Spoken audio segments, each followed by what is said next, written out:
Ladies and gentlemen, the national anthems of the Republic of the Philippines and the United States of America.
Commence the honors. Stand. Order. Order. Right. Order. Four.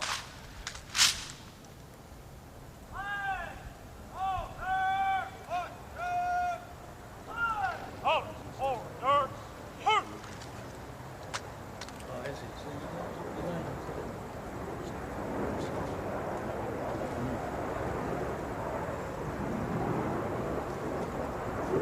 Out.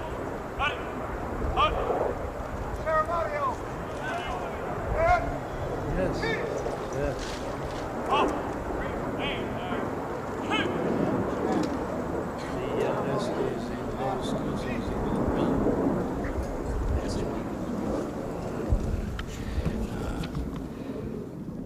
Mr. President, Mrs. Marcos, it gives me special pleasure to welcome you to the United States. Mrs. Reagan and I have been long looking forward to returning the hospitality you showed us on our 1969 visit to your country. Our two peoples enjoy a close friendship, one forged in shared history and common ideals. In World War II, Americans and Filipinos fought side by side in the defense of freedom, a struggle in which you, Mr. President, personally fought so valiantly. The values for which we struggled, independence, liberty, democracy, justice, equality, are engraved in our constitutions and embodied in our people's aspirations. Today, our ties remain strong, benefiting each of us over the full range of our relations. Politically, we tend to view many world issues the same general way. Yours, Mr. President, is a respected voice for reason and moderation in international forums. The Philippines, with its ASEAN partners, has taken the lead in search for self-determination for the people of Kampuchea. In that vein, let me also pay tribute to you and Mrs. Marcos' personal leadership and commitment to the care of refugees in Southeast Asia. Under your direct sponsorship, the Philippines Refugee Processing Center has become a model of its kind in encouraging the development of self-sufficiency and the restoration of human dignity. The Philippines and you, Mr. President, play an important role in addressing the problems of economic development in the world. At Cancun, we made a new start toward a more effective and practical dialogue and improved cooperation among industrial and developing countries. Your leadership in that area, Mr. President, is vital and widely respected. Under your leadership at home, the Philippines can boast a record of solid economic growth over the past decade, attributable in significant part to its hospitable attitude toward free enterprise and private initiative. Your country's dedication to improving the standard of living of your people is an effort in which we've been delighted to participate through bilateral and multilateral economic assistance. Your continuing interest in better nutrition has led the Philippines to achieve self-sufficiency in food grain production. You can also point with pride to the success of your rural electrification program, now bringing benefits to an increasing number of remote regions. And I find it a matter of personal satisfaction that your country and my home state of California are both pioneers in developing geothermal power to replace expensive energy imports.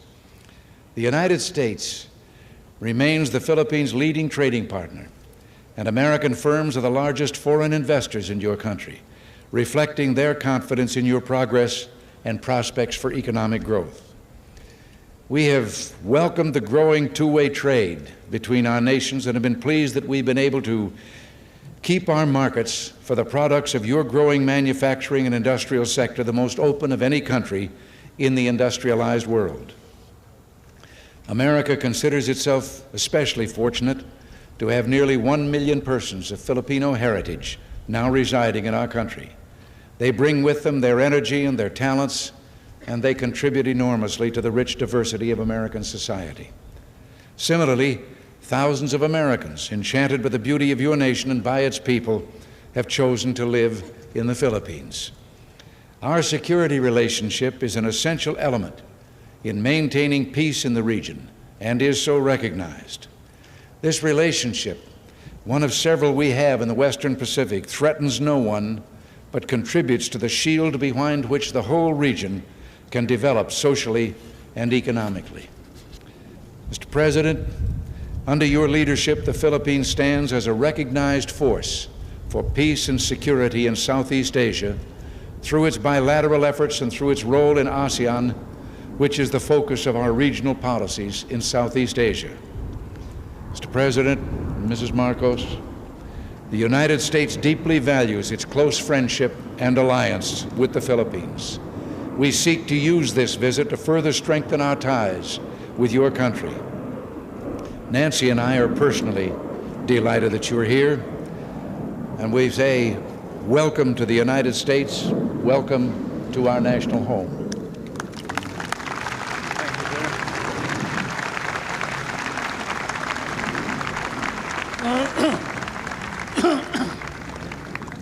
Thank you very much, President Reagan. Mrs. Reagan, members of the Cabinet, distinguished guests, my friends.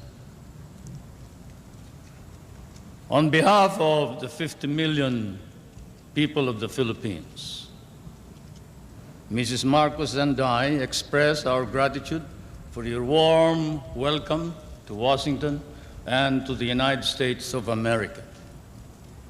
This great and beautiful city, that is one of the few cities that was built as the capital for a great nation, is indeed, as has been written, the key to knowing the secret of America.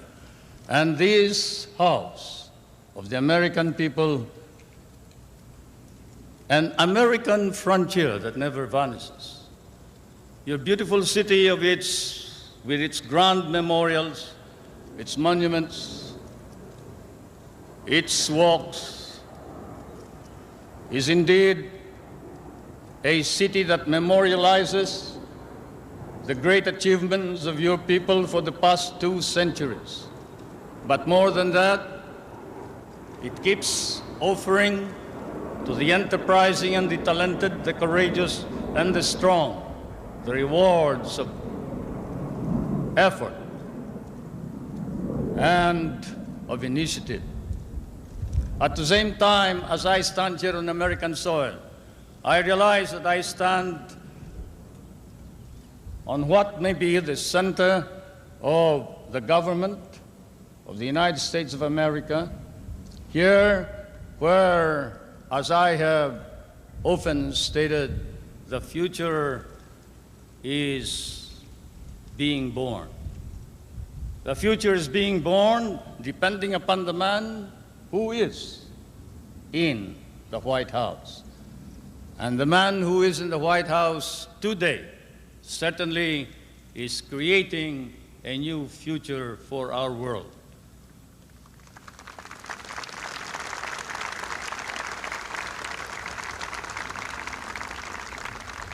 For Mr. President, I come from that part of the world wherein the poorest of the world's population live. I come from that part of the world that cherishes an image of America with its ideals, its dreams, its illusions. I come from the Philippines, a part of Asia, which has been molded along the principles of American democracy. We learned to love these ideals and principles, and we lost 1 million of our people fighting for them in the last war. We have always stood by these ideals. We shall continue to do so, whatever may be the cost, at the risk of our fortunes, our lives, but more important of all, our honor. We stand for the ideals of democracy that is our legacy from the United States of America.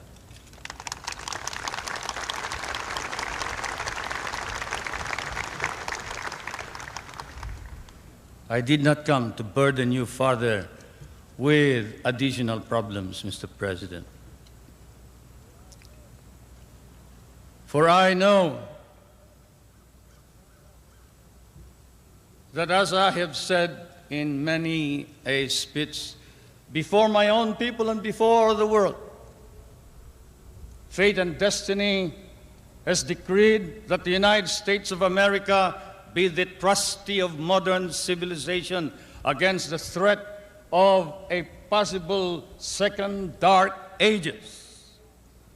And America cannot fail. And therefore, we, the Filipino people, come and bring to you a prayer that God and His divine providence may grant you guidance, strengthen both your heart and hand, so that that hand may be strong on the lever of power and save our humanity.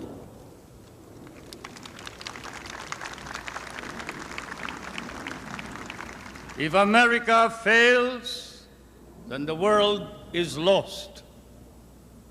And thus, Mr. President, I can assure you that throughout all of Asia, there is nothing but a reservoir of goodwill for you, the American people, and the United States of America. Once again, may I say thank you for your warm welcome and your hospitality, which I know we will never be able to reciprocate. Thank you.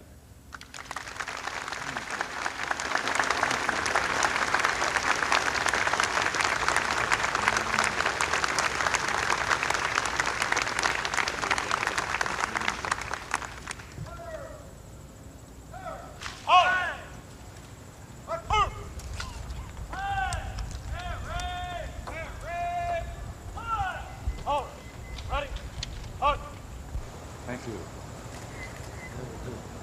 Well, should I thank you?